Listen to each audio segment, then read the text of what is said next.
ကဲဒီနေ့ကတော့ဝိစချတော့မယ်ဆိုတော့အရင်ဆုံးဂျင်စဆော့ရမှာမသိဘူးဝိစချတော့မယ်ဆိုခုမှတိတ်ကဝိတ်ကတိတ်မရှိ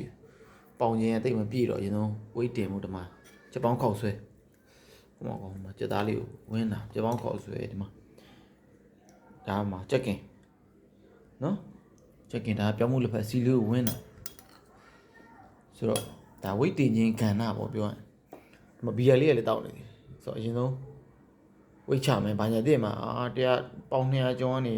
ပေါင်ဘယ်တော့ကြာသွားတယ်ပေါ့လို့အရင်ဆုံးဝိတ်တင်ရမယ်လေတင်မှာအဲ့တော့အရင်ဆုံးတောက်ဘောပေါက်တာ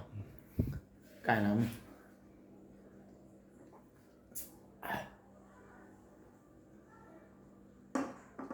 ကောင်းဆိုဝိတ်တင်ပြီးတော့မှမှန်ကဖြုတ်ချဆိုတော့လိုတယ်စားလိုက်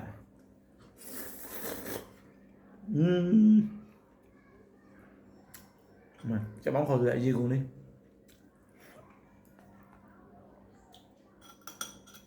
ရပြီးတော့မှအားလုံးဝိတ်ပြေသွားပြီဆိုမှပြန်ချဘောဝိတ်ကလိုအပ်တဲ့ပမာဏရောက်သွားတော့မှပြန်ချရဆိုတော့ body transformation ဘာညာပြီးကအဆင်ပြေသွားမယ်လေဆိုတော့အရင်စားကောင်းပြောင်းမှုလို့ဖယ်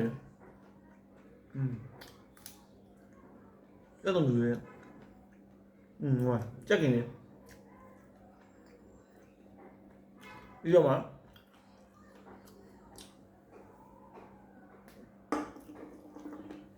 ချဝိတ်ချမယ်ပြောရ